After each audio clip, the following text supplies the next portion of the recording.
Sanbatskano. I'm Peter Bittner. You're watching Talk With Me. Sanbatskano. Hello, and welcome to this special New Year's edition of Talk With Me. I'm your host, Peter Bittner. Today's guest is Robert Tate, Public Affairs Officer from the United States Embassy. Robert Tate is the Public Affairs Officer at the United States Embassy to Mongolia. He has served with the U.S. Department of State as a Foreign Service Officer since 2003. He's an alumnus of the Evergreen State College in the United States and Miyazaki University in Japan. Rob has studied Japanese, French, German, Romanian, and Mongolian.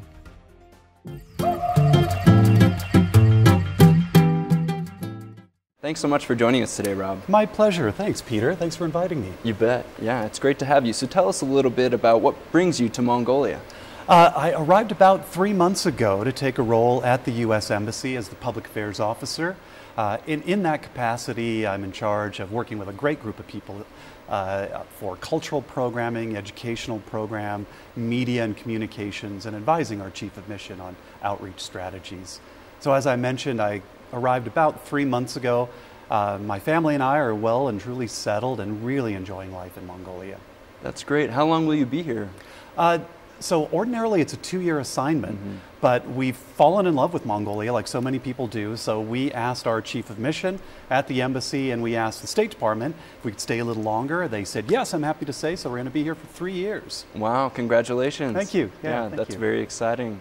And could you tell us a little bit about some of your hopes and expectations for the new year, for 2019, both personally and professionally? Well, as I mentioned earlier, I'm looking forward to spending a proper white Christmas and having a nice cold New Year's, something I haven't really experienced for the last few years. 2019 is shaping up to be a really important year for our bilateral relationship. The government of Mongolia and the government of the United States have declared 2019 to be the Year of Youth. So we're working together with the Ministry of Foreign Affairs and some other people in the government of Mongolia, as well as our Department of State. We've got a whole list of exciting, interesting programs to help celebrate how our relationship between our young citizens are really driving our friendship forward. Interesting. So this Year of Youth then has a number of different programs incorporated within the theme. Tell us a little bit about a couple of them. Sure. So as you know, we were talking a little bit earlier, we're both from the Pacific Northwest and we've got a proud tradition of music. I love music and we don't have the dates nailed down, but there are a couple of big things that we're looking forward to culturally in this Year of Youth. One is, watch this space, we've got a big American hip hop group coming. They will not only perform, but they're going to work on all sorts of workshops and development programs around hip-hop, so street dancing and mixing and graphic design. That's really exciting. We're looking forward to that. And then there's an American rock and roll group with a brass section that's coming in the summer. So as a musician and someone who loves music, I'm looking forward to that as well.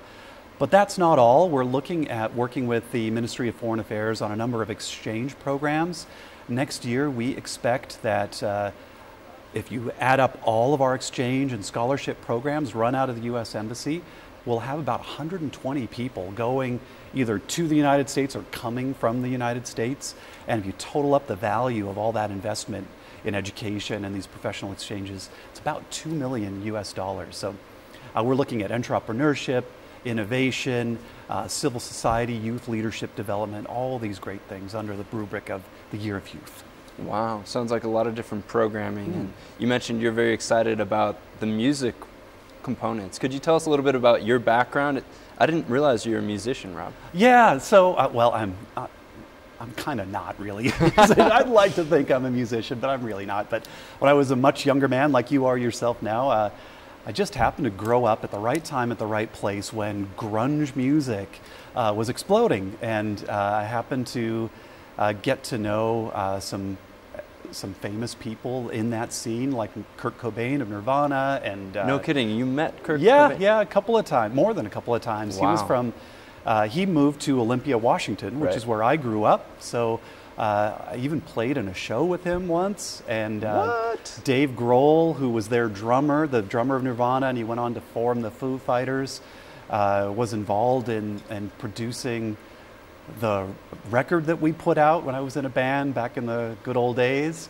But sadly, my talents didn't lead me far down the musical career, so I had to put on a suit and tie and study international affairs, and here I am representing my country as a diplomat. Wow. Instead of as a touring musician. Sure.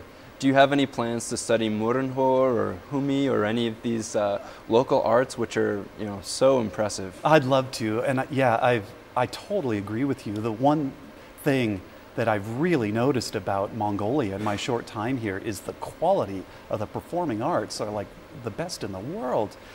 We were really fortunate last year to place the first ever Mongolian participant in a musical exchange program run by the Department of State called One Beat. And a very talented young man from Mongolia that plays the Murinhor called Jiktitorch from the Mongolian Murinhor Ensemble represented Mongolia in this program. And this is a fascinating program that brings musicians from around the world, from Pakistan, Mexico, all over Africa, and then they get together and they exchange musical ideas and they work collaboratively, and then they meet with American musicians as well. So he was able to participate in the first year ever from Mongolia.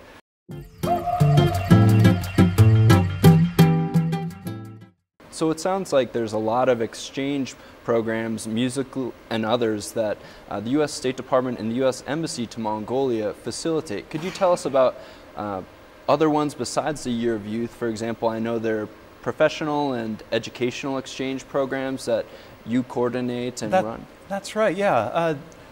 There's a whole list of them. I think the most prestigious one in the world and in Mongolia is called the Fulbright program.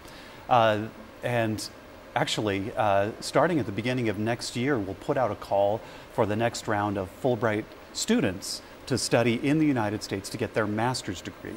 This is fully funded for Mongolian students to get their master's degree in the United States. And generally, we have between 10 and 15 Fulbrighters that study in the United States.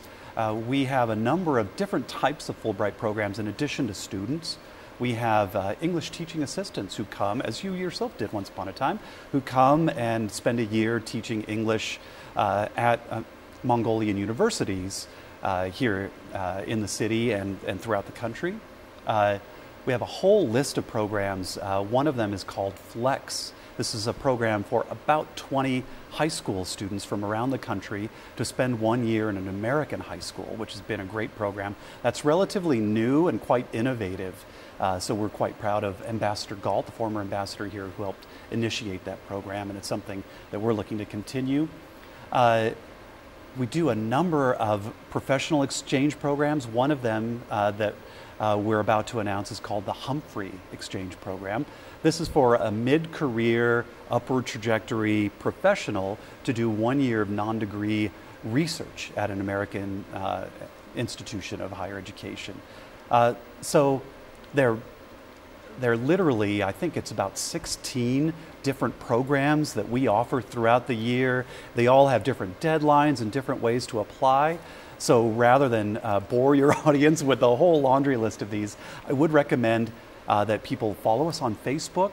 That's our application processes are open and transparent, and we put all that information out on Facebook.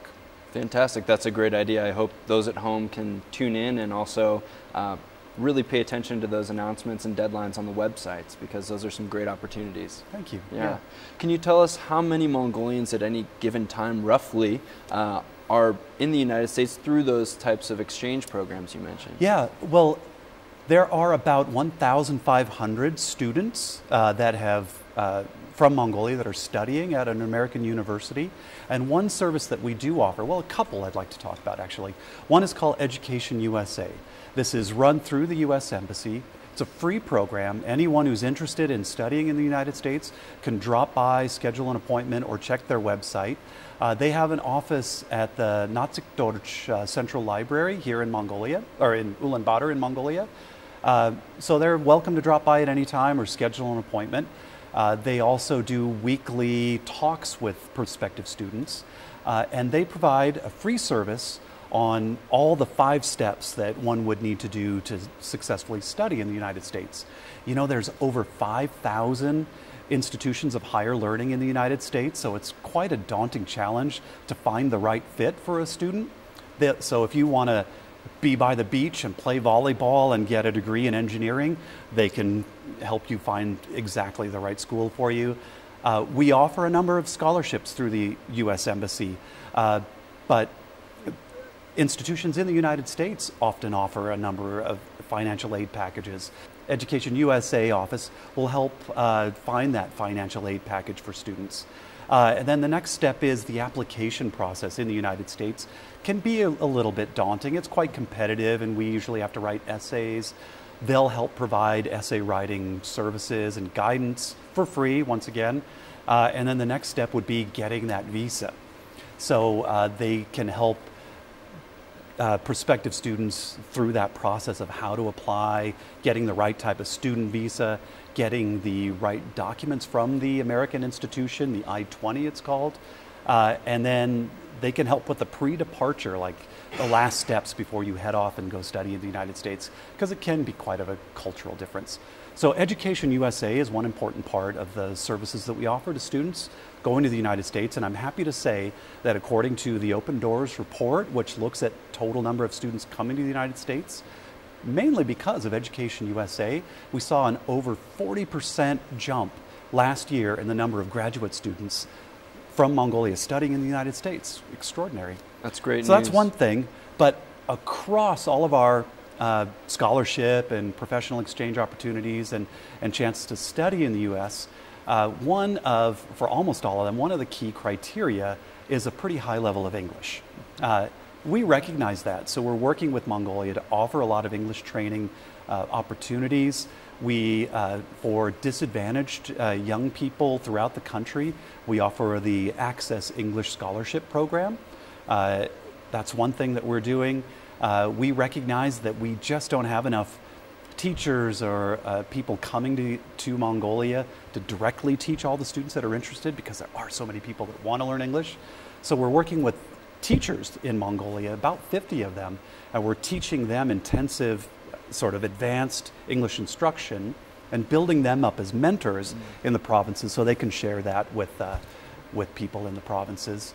We run a weekly workshop, an English teaching methodology workshop that English teachers are welcome to come and join. We do an e-teacher scholarship program. So this is with an American university, and English teachers in Mongolia can sign up and kind of build up their skill set with the latest in teaching methodology and practices. So that's just some of the ways that we're teaching English in Mongolia. But one of the key things that we're doing, that we're continuing to do, is leverage the value of the Peace Corps.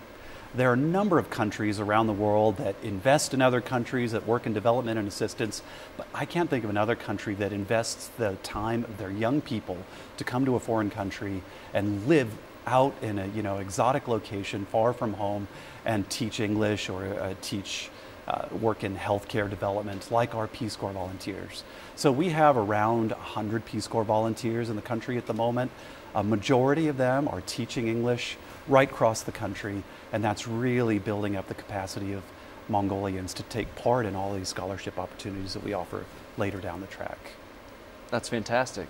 I have a friend that actually is studying through a Fulbright scholarship in Colorado. She's studying ecotourism development. I know that the U.S. also has some programs and a priority to help build Mongolia's capacity for sustainable tourism here. Yeah. Could you tell us a little bit more about that? Yeah, this is something we've identified as a priority in talking with our Mongolian counterparts. Tourism to Mongolia is a great way to introduce what makes this place so special to more Americans. It's a great way of getting American dollars out into the countryside, help create jobs, and help diversify the economy. So we're looking at a number of ways to help do this. And one of the things we're looking at is, one of the things that America is rightly proud of is the fact that we have the oldest National Parks Service in the world. And so we've done a number of exchange programs between the National Park Service and parks in Mongolia. They've assisted with tracking of wildlife, preserving endangered species, land conservation, improving the visitor experience for tourists. Part of this will also be making it easier for international tourists to fly here to Mongolia, working with Mongolians to improve the infrastructure to get tourists out into the countryside. And English, once again, is a part of this. So we're looking at ways through the Peace Corps and other teaching opportunities so that the hospitality sector will increase their capacity to welcome foreign tourists. Because they don't have to be from the United States. If you're from Korea or Japan or Germany, odds are they're going to speak a little bit of English. So English is kind of the key to opening up to the world. It certainly is. And in what ways do you see Mongolia as, you know, a very strong tourism service provider? You know, what really attracted you originally, for example, to come to Mongolia? Had you studied Mongolia? You know, had you some previous exposure? Yeah, you know, I'm here because of ecotourism in a way. Really? So yeah, about, let's see, it was 2001, so it's been a while. My wife and I came here and we spent about 2 months traveling in Mongolia. We did a trip up north. We went to Erdenzhou, the monastery, and Darha and Seleng, and up to Lake Hofskol, and just floored by the absolute natural beauty and the warmth of the people we met. And then we did another swing down south and went to the Gobi and went to Hoste National Park and saw the endangered horses that are there. So shortly after that, I joined the American Foreign Service as a diplomat. And the way it works for us is that we get a short list of possible countries, openings at embassies around the world.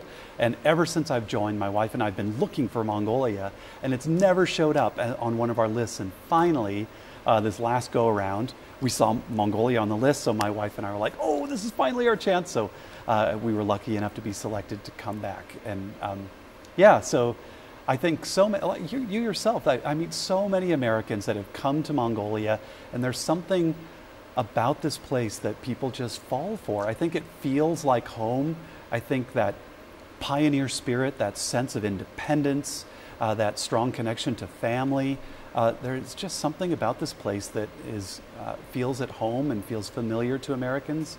And so many people have just committed themselves to service in Mongolia. And I'm happy to say that I have 3 years to work with great people in Mongolia, and I'm really looking forward to my time here. Yeah, that's phenomenal. Wow. So when you first visited Mongolia, you didn't speak any Mongolian. I understand now you've studied through Foreign Service Institute. Is That's that correct? Right, yeah. So, how's your Mongolian, Rob? It's Tsugir. Our language instructor was just awarded recognition as one of the best foreign language instructors at the Foreign Service Institute. And I'd like to think that it was because he was able to pound in at least a couple of words into my thick skull. I'm getting on in years, and it gets harder and harder every year. So my advice to any young people listening is take advantage of any foreign language opportunities, learning opportunities when you're younger, because it doesn't get any easier. But yeah, it's a beautiful language, fascinating, and I can't speak very much, but I am at least able to introduce myself, and I like to make an effort a little bit. Certainly. I heard one speech where you were introducing an entire event in Mongolian, so I think you're a little modest. Oh, I was so nervous before that, so I'm glad you could understand a little bit of it at least. Sure.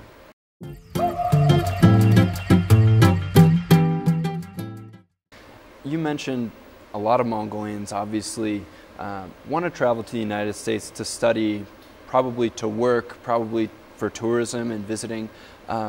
You spoke a little bit about some of the visa challenges that there are for Mongolians. Could you tell us a little bit about any new visa policies in 2019 that Mongolians should be aware of when they're applying for those hard-to-get visas? Sure.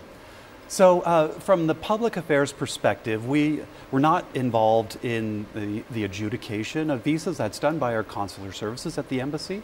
But in 2017, our public affairs section started working and partnering with our consular affairs section on something called the Travel Responsibly campaign.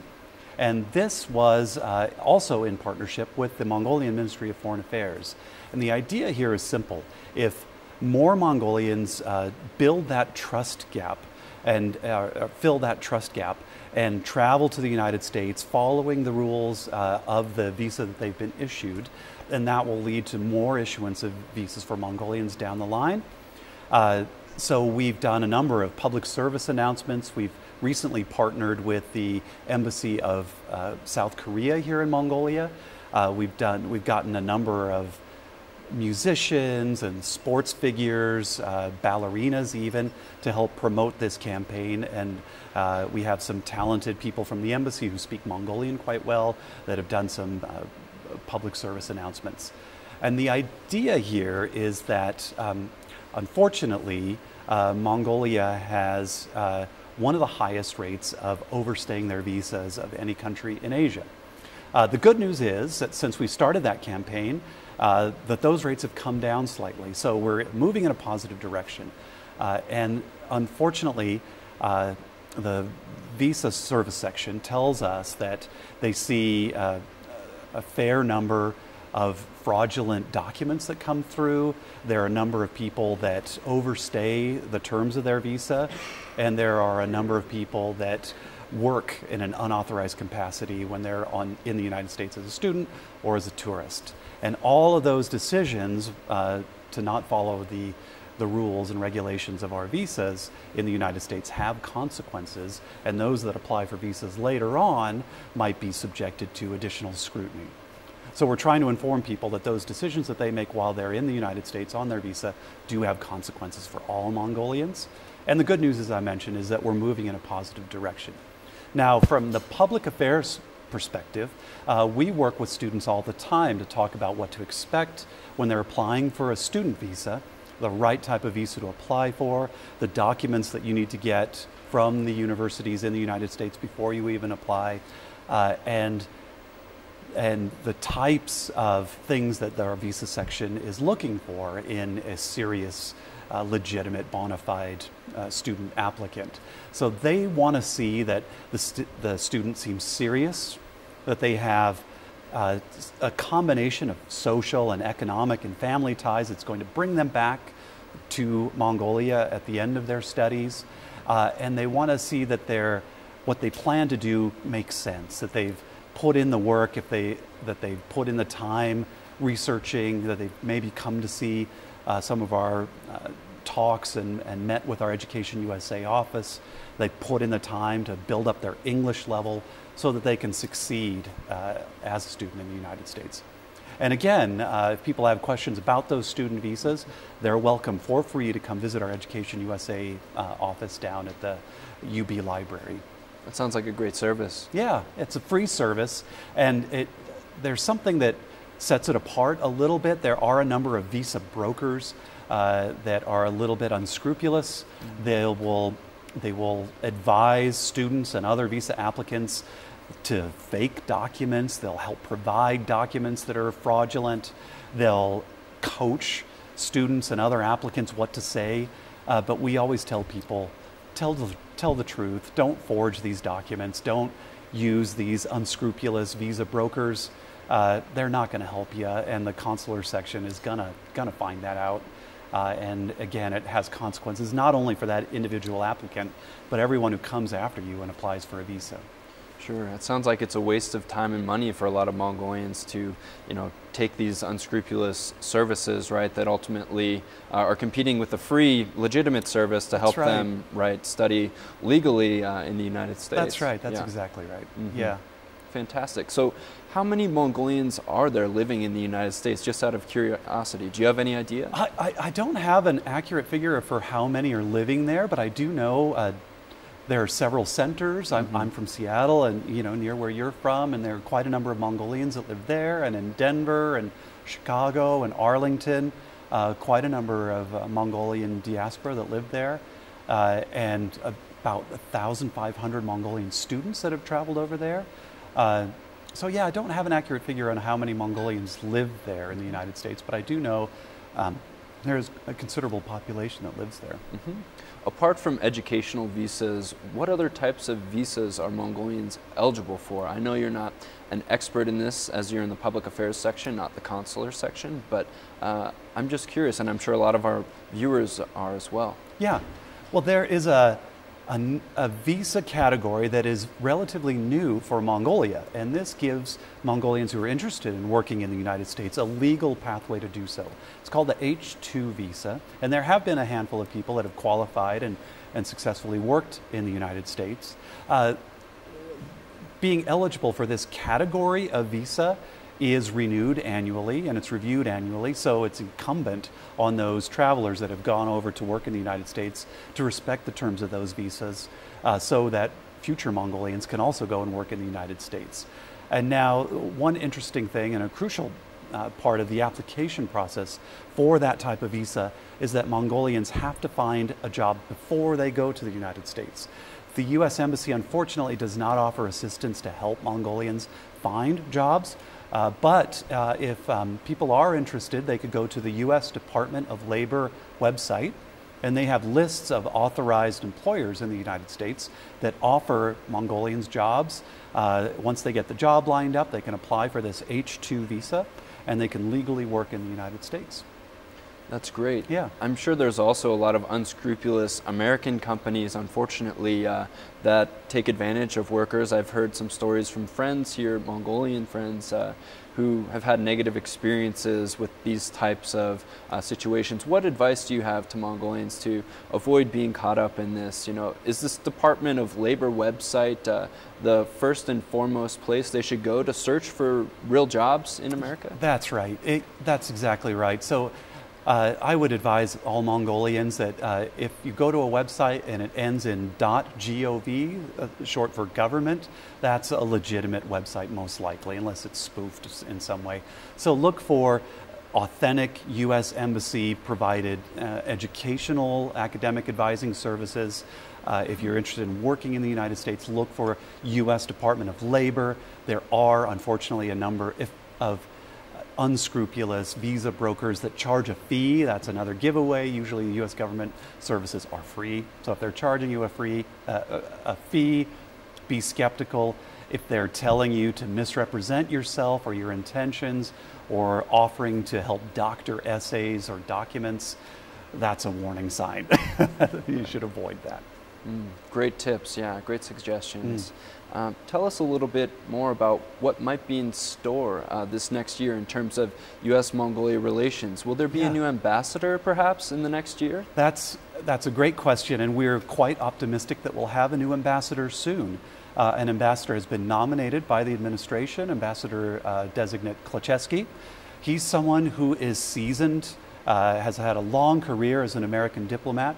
He's worked most recently in the Philippines as our second in command at the embassy there. He's worked as the second in command in Kazakhstan. Someone who has a great reputation and was recommended and obviously nominated by the administration with their full support. He's just recently had a hearing in the Senate Foreign Relations Committee. So we're optimistic that a vote will happen soon in the Senate. He'll be confirmed and arriving soon. And he's arriving at a great time because the relationship between the United States and Mongolia is on a very solid footing. Our friendship has never been stronger if you look across the board. And this is backed up by a couple of recent developments in our relationship. Most recently, the Prime Minister of Mongolia went to the United States, met our Secretary of State, met our President, and met a number of people in the American government. And during that visit, they signed a couple of key documents to kind of solidify the great state of our relationship. The most important was the expanded comprehensive partnership. This is a full range of ways that both governments have agreed to commit to growing our relationship. Part of it is that year of youth, but it's also economic, trade and investment development, security, peace and prosperity. We're looking at a number of ways to grow our relationship based on the fact that we have these indelible, unwavering shared values. And these values between the United States and Mongolia are quite unique in this immediate region. We both share a commitment to democracy. We share a commitment to free, open, and reciprocal trade, human rights, free and open and transparent governance. So these are sort of things that are quite unique in our friendship, and it's a great foundation to build on. So a couple of elements of that expanded comprehensive partnership that bring it to life are the Millennium Challenge Corporation that was recently signed. This was $350 million that the United States is investing in Mongolia. And there are a couple things about the MCC that really make it stand out. One is, unlike how some other countries conduct their development and assistance, it's not a loan, it's not a debt trap, it's an investment. We don't expect that money to be paid back. We do, however, expect a high level of open, transparent management of the program. In order to qualify for it, the American government has to be assured that there's no corruption, that the management of the program is above board and transparent, and any whiff of corruption that happens during the implementation phase of this program will terminate the program. And another thing that's unique about it is it's not a top-down investment program. It was designed and will be implemented primarily by Mongolians. So Mongolians came to the United States and said, if we were able to get some investment money, what's important to especially the development of the capital city is access to clean, healthy water. So this will go to help provide water filtration systems that have been an impediment to future economic growth, and will also help provide public health and sanitation for the entire capital city. So that's one thing. Another kind of sign that this expanded comprehensive partnership is leading to greater ties between the United States and Mongolia is that we had one of the largest congressional delegations from the American House of Representatives that we've had in recent memory. They had great meetings with the President of Mongolia, Prime Minister on down, Prime Minister's office on down. And then on the heels of that, we had the first dedicated trade delegation from the United States that came specifically only to Mongolia that we've had in recent memory. And we've had other delegations that have come to China, and then they add on a couple of days of Mongolia. But these were American business people that were interested in the potential of doing business in Mongolia, specifically because of the improving trade and investment climate here. So, that's exciting. Yeah, it's exciting stuff. So the people-to-people ties, the economic, trade, and investment relationship, on all fronts, our relationship is growing closer. Excellent. So I'm curious to learn a little bit more about that business delegation. Yeah. So what sort of businesses were interested in investing in Mongolia? There were a number of them. There were some environmental technology corporations that were here. There were a number of corporations that were in water and sanitation. There were representatives of agricultural companies. And then there were representatives of IT and technology sectors. And broadly speaking, it seems like those seem to be the areas of greatest commercial potential between the United States and Mongolia. Obviously, the mining sector is quite important here, and that will remain central to the Mongolian economy. But everyone at the U.S. government, and especially in and at the embassy, is looking at ways that we can partner with Mongolia to diversify the economy, to make sure that it's sustainable and inclusive, so that growth and that the economic benefit extends widely throughout the country. Fantastic. That does it for today's special New Year's episode of Talk With Me. We're here at the Chinggis Khan Hotel Ballroom with Robert Tate, the Public Affairs Officer from the United States Embassy to Mongolia. Thank you so much for coming on our show today. Thank you so much. I really enjoyed it. It's been a pleasure. Let's cheers to U.S.-Mongolian relations. Right. Thank you. To your health and success, and especially for all of our viewers at home. At home watching. Successful New Year's 2019. Shinjilin Bayrin Mend Hurki.